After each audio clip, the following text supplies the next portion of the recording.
好啦，各位觀眾，大家下午好啊！時間呢4點啦，22度啊，廣州。今日帶大家去邊度呢？先講咗我喺邊先。依家呢喺呢個海珠廣場地鐵站啱啱出嚟啊！今日呢好有趣嘅，帶大家呢行行長堤大馬路嚇，順便呢去揾一嚿石頭啊！冇聽錯啊，係真係去揾一嚿石頭，而且呢係一嚿歷史意義非凡嘅石頭。咁而家呢，我哋先出咗地鐵先。我哋而家呢行緊呢個方向係 D 出口嚇，出去呢就係嗰個星環廣場。咁平時呢，我唔行呢邊嘅，點解呢？因為呢，我係中意行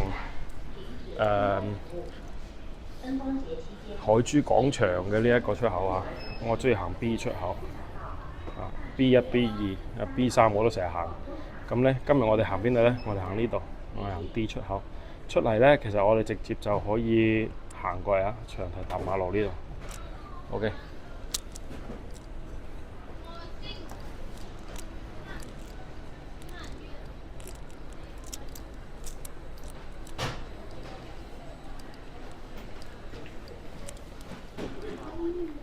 咁海珠廣場呢，我覺得佢嘅地鐵嘅呢個出口規劃呢，其實唔係太好啊，我覺得啊，即係有一句講一句，就係呢，佢好多呢啲出口呢，其實佢係冇電梯嘅，即係冇扶手梯啊。當然啦，佢有一啲直 lift 啊，即係所謂嘅專用電梯，但係嗰啲電梯呢，你使用嘅話，其實係有條件㗎，譬如話你上落唔方便啊。殘疾人啊，咁其實可以 call 地鐵嗰啲車站人員咧開俾你去坐，但係我哋啲正常人咧，即係假設嚇，如果我攞住兩抽行李咁計咧，咁你係大鑊啦，你要咁樣行上去，係咪啊？咁所以咧呢個咧希望後邊咧有改善啦，咁但係暫時嚟講嚇，呢樣嘢咧都仲係一個常態啊。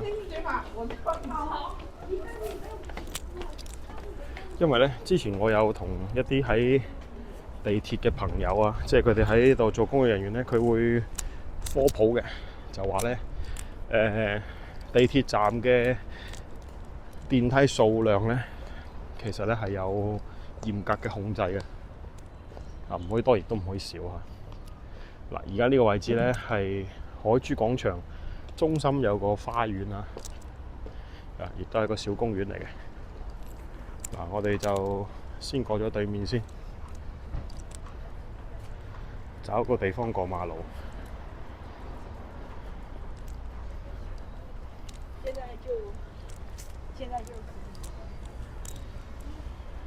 廣州咧，之前嘅全運會，全運會咧就過咗噶啦，咁所以咧暫時唔限行啊。不過再過多1個星期啦，又開始限行噶啦。10月初嘅時候咧，仲有一個殘特奧運動會，又要限行2個星期啊！真係好攞命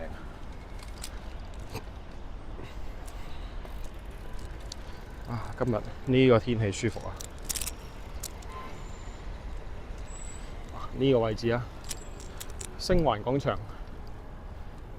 廣州市越秀區嚟講咧，為數唔多嘅大型商業廣場。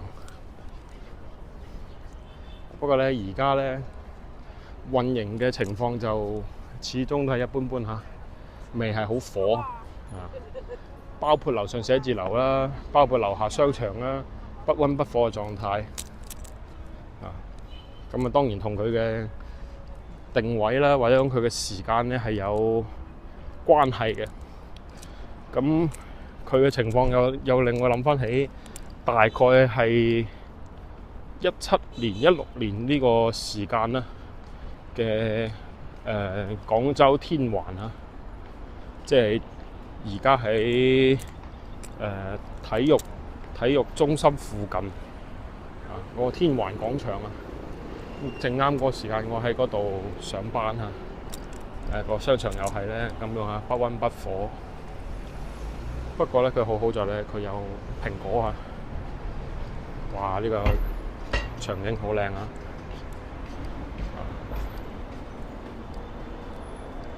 有間 Apple Store 咧就救活咗佢。呢度咧冇咁好彩啦，唔會有 Apple Store 嘅，所以咧可能仲要發展商方面咧花多啲時間。咁好嘅位置啊，咁好嘅配套，地鐵上蓋唔火咧係冇道理嘅嚇。嗱，我哋右手邊呢個咧應該係一個博物館嚟嘅嚇。呢個係屬於華僑博物館啦，應該係冇錯，華僑博物館。咁呢度咧原先應該係一個發電廠嚟嘅。啱先我睇到佢個名叫做五仙門發電廠。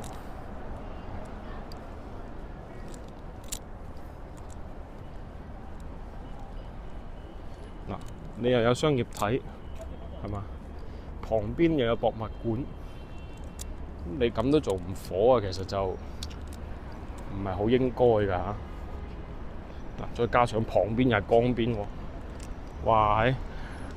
所有嘅 buff 咧拉滿晒啦。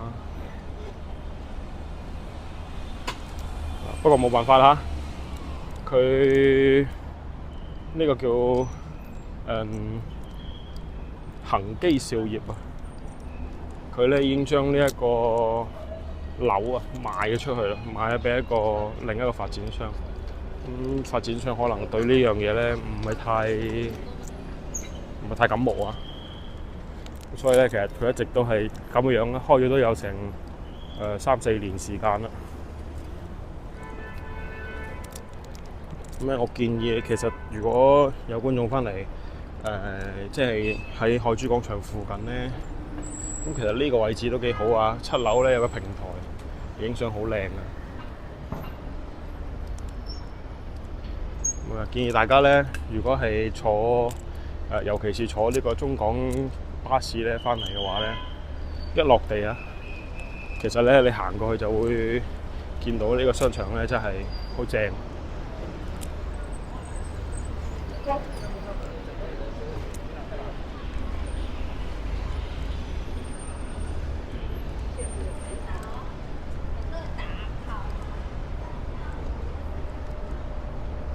好啦，今日咧講下我哋呢個行程先。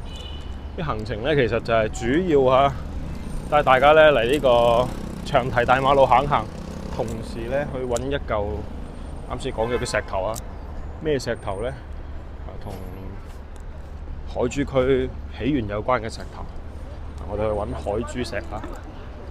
呢個叫麗豐國際，又係一個寫字樓嚟嘅。我哋睇下呢個路牌先。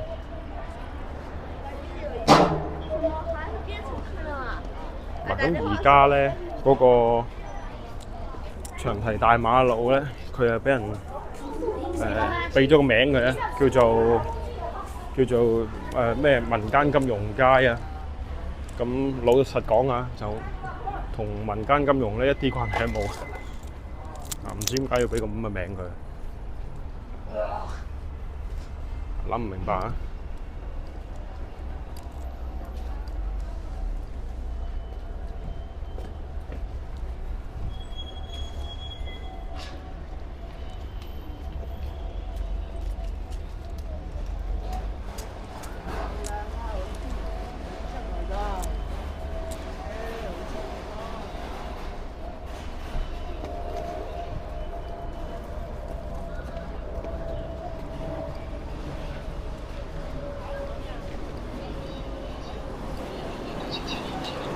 咁對面咧，係越秀區嘅少年兒童圖書館啊。不過咧，呢個係佢而家個名啫。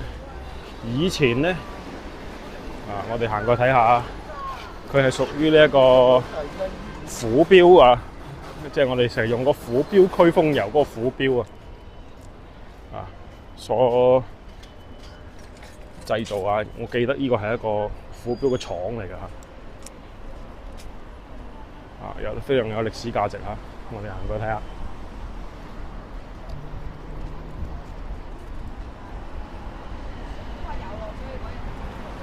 佢咧有個名啊，叫做永安堂啊，冇記錯嘅話，睇睇係咪？好，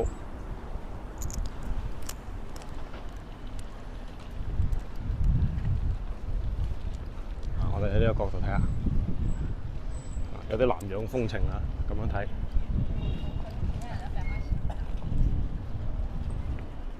冇錯啦，佢係寫住咧永安堂，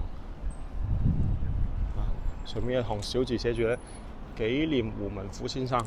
咁確實咧，佢嘅歷史咧就係以前係屬於咧虎標區風遊嗰個虎標牌嘅一個舊址啦嚇。我哋揾啲睇下有冇啲歷史簡介可以睇下先。冇嘅話咧，咁就冇辦法啦。呢度唔係嘅，不過咧好有意思嘅，我帶大家去睇下。嗱，呢一個係呢一邊嘅一個全景圖啊。嗱，我哋今日要睇嘅咧喺呢度啊，海珠石啊，海珠石。嗱，啱先行過叫五仙門發電廠嚇，已經行過咗啦。咁而家咧大概位置應該係喺呢度啊，未去到橋東西路啊。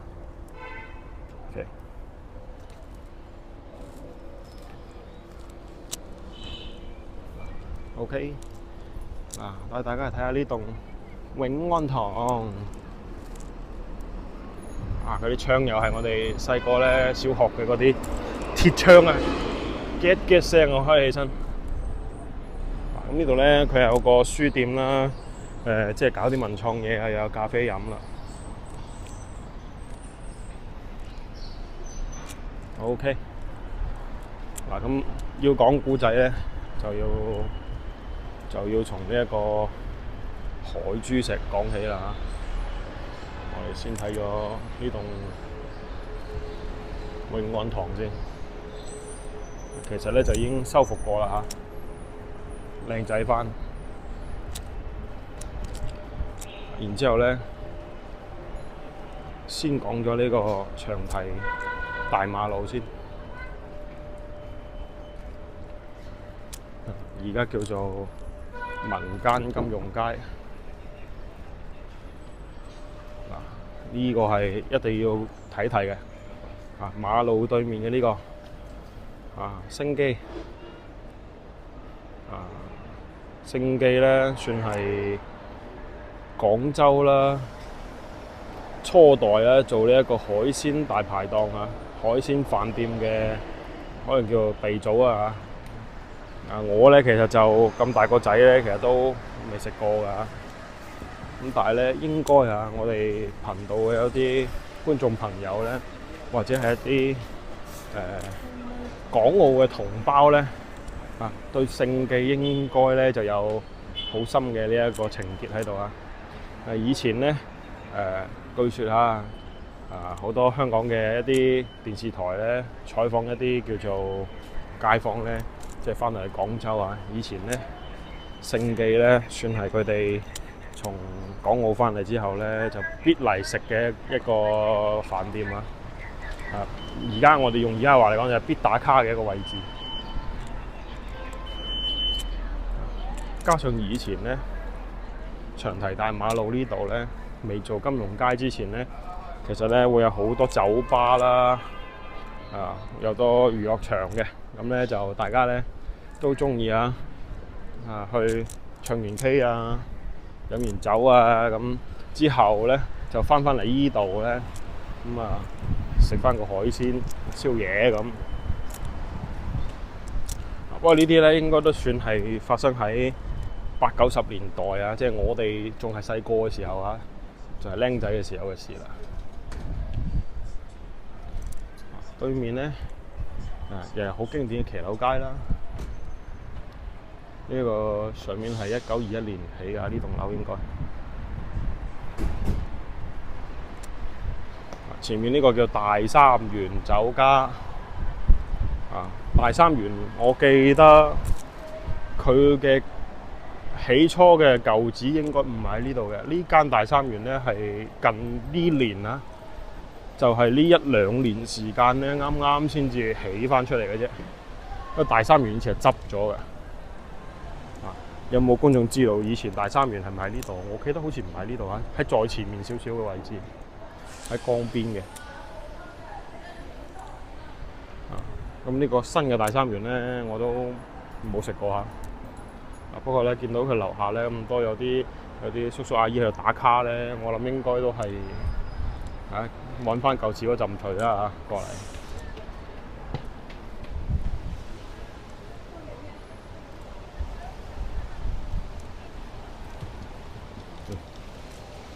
我哋企喺對面睇咧，其實咧就我覺得呢種建築嘅叫做風格咧，有啲似上海外灘啊。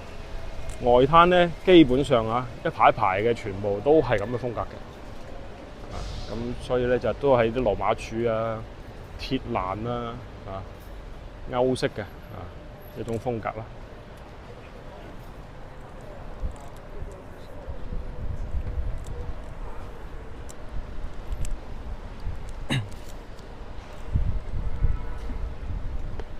呢邊咧就不得不說咧自從嗰啲酒吧唔再喺呢邊之後咧，佢就點講即係業態咧就冇咁豐富啦，即係算係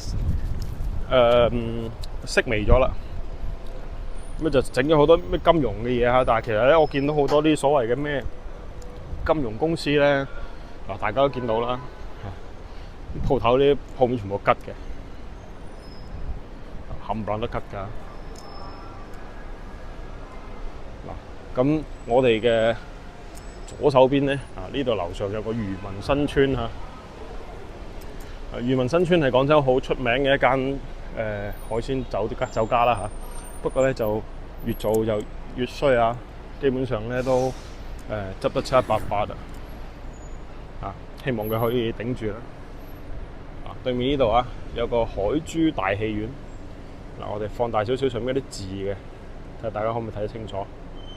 1902年即係話係光緒嘅時候已經有啦，前身係同慶戲院1904年因為海珠石而改名海珠大戲院。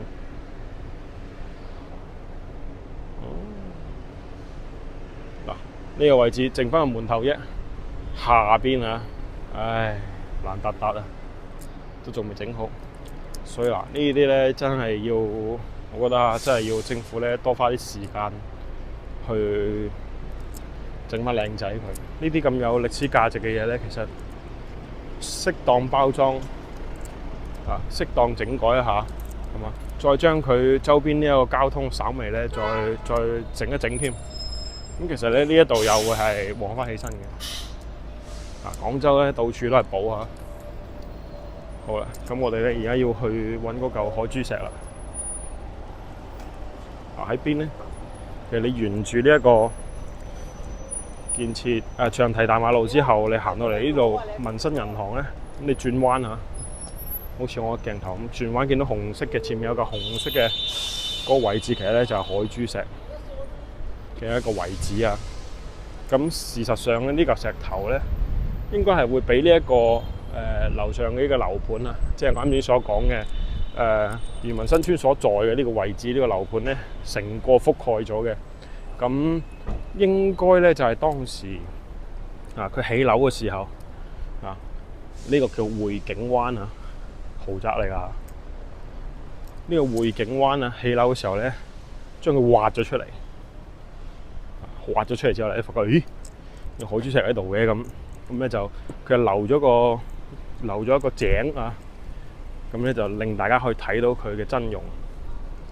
咁講古仔咧開始啦。海珠石點解叫海珠石咧？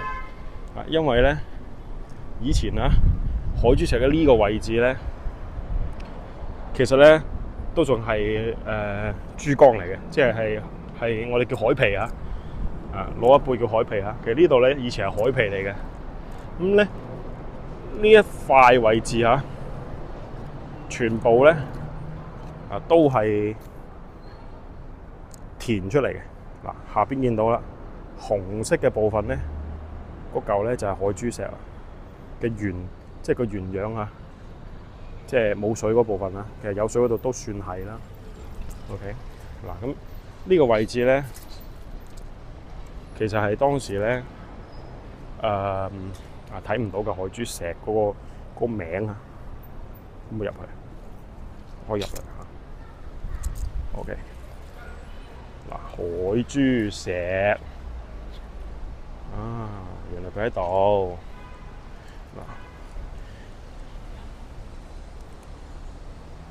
海珠區同埋海珠廣場啊，全部咧都係因為佢啊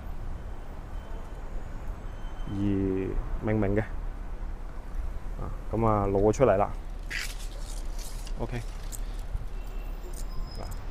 咁點解海珠廣場唔喺海珠區咧？嗱，解釋得到啦吧？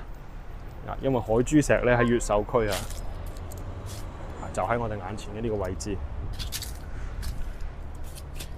咁當時咧就係喺呢度啊。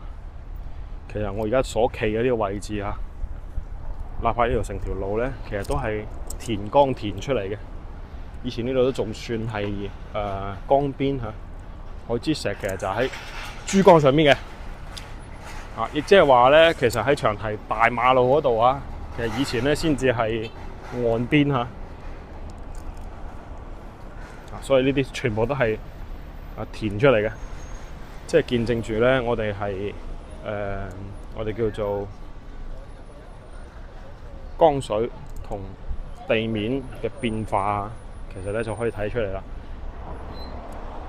廣州咧就係咁樣發展出嚟。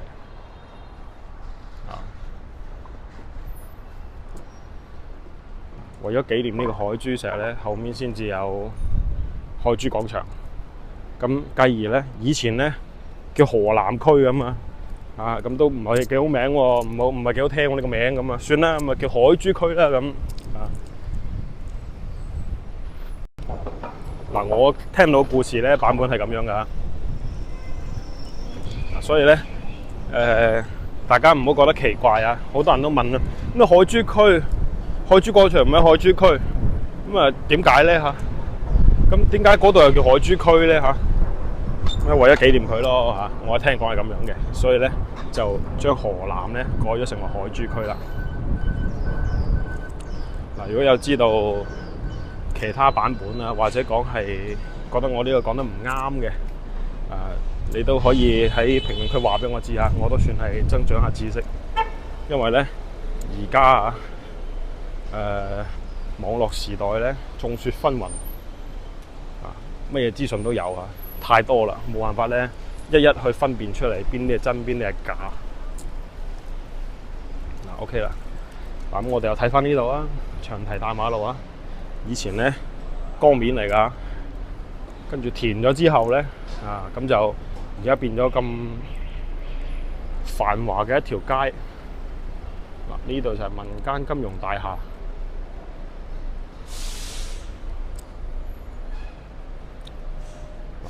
呢度咧長年塞車嘅，所以咧唔需要太驚訝。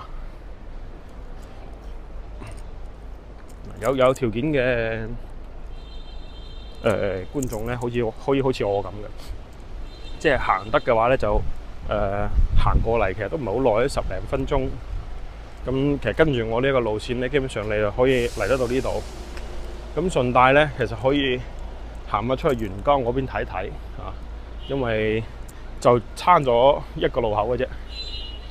對面咧就係一代80後、90後嘅一個回憶嚇，哥哥。呢個咧就係我哋讀書嗰時咧，成日嚟唱 K 嘅一個 KTV 啊。以前咧最中意就係一到週末啊，咁咧有條件情況下咧，約埋幾個同學啊，一齊咧過嚟唱 K 食自助餐。不過咧就而家咧呢一種業態啊，之前我哋都分析過，已經基本上咧冇晒市場㗎啦。即係啲 KTV 咧，我覺得哥哥仲能夠繼續捱落去咧，奇蹟嚟㗎啦，真係。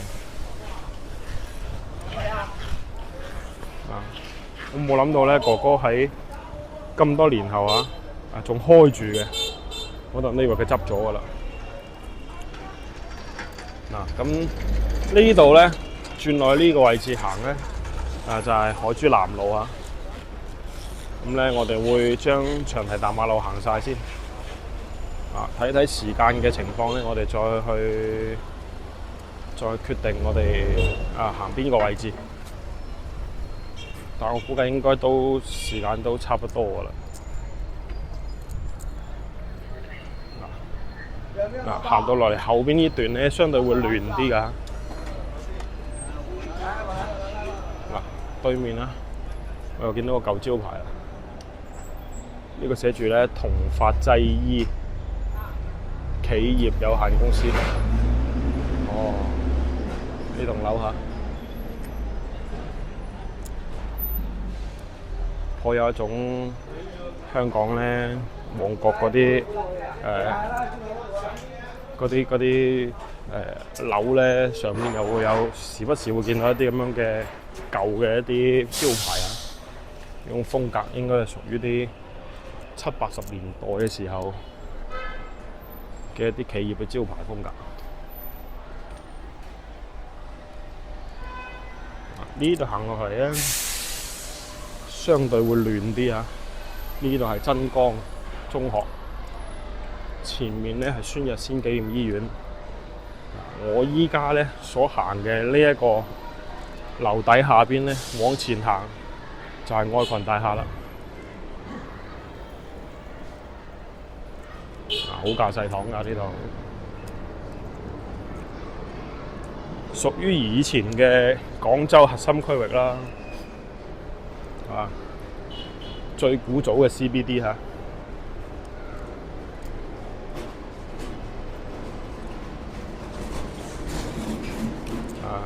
嗰啲淘金啊，即係環市路啊、東風路啊、珠江新城啊，嗰啲 CBD 都係後邊嘅事嚟㗎啦。講緊廣州咁長歷史以嚟啦，呢邊咧包括13巷嗰邊啦，即係沿江呢一帶咧，一直咧都係我哋叫做古代到近現代以嚟咧，廣州最核心嘅叫做金融交易嘅區域。所以咧，以前啦，廣州第一高樓愛群大廈咧，就喺呢度啦。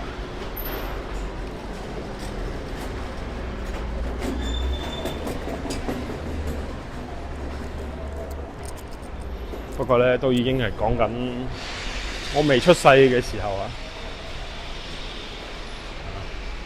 哇！嗱，我哋睇翻啦。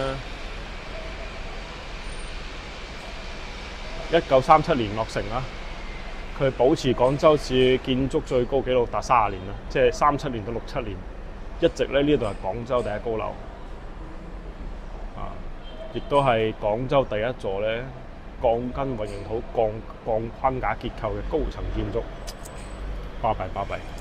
嗱，而家咧翻新咗 N 次㗎啦嚇，咁佢而家咧屬於呢一個嶺南集團旗下嘅一個物業嚇，咁嶺南集團咧最中意就係收一啲舊嘅賓館啊，愛群大廈啊、廣州賓館啊呢啲咧，全部都係愛群全部都係呢個嶺南集團旗下嘅。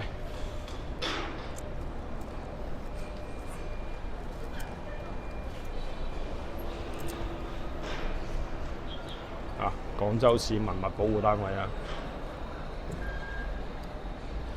我咧印象中上過一次，好細個嘅時候咧，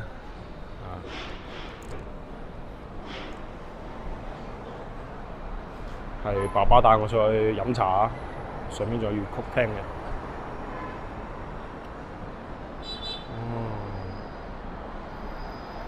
呢度有一段歷史。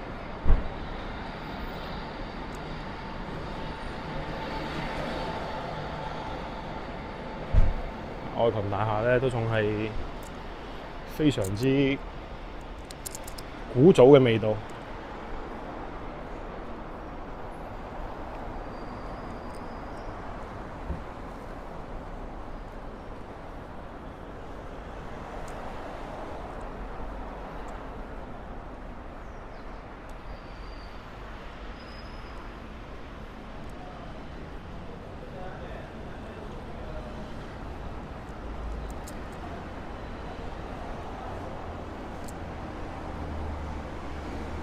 嗱，基本上咧冇咩點變化啊！呢個牌94年，香港愛群人壽保險有限公司廣州分公司，愛群大廈、人民大廈，哦，犀利犀利犀利！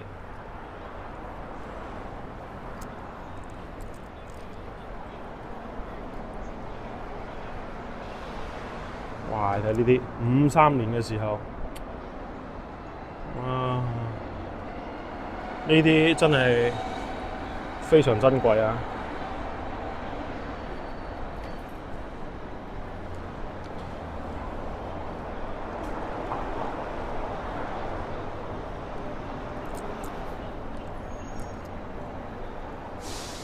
好嗱，咁咧我睇咗下時間啦。呢期咧真係差唔多啦，我先同大家咧行住咁多先嚇。咁後邊咧仲會有更加多一啲非常之精彩嘅內容等住大家嘅，所以咧大家千祈唔好錯過，一定要點讚訂閱我頻道，中意我視頻點個 like， 然之後咧轉發俾你身邊嘅一啲親朋戚友一齊去分享。咁行咗呢個長堤大馬路，又睇咗海珠石跟住又嚟到愛群大廈啦。希望大家中意啊！我哋咧會持續去更新我哋嘅內容。OK， 咁今日咧我哋先睇住咁多，下期咧我哋仲有更精彩嘅廣州。希望大家咧可以持續關注我。我哋下期見啦！拜拜。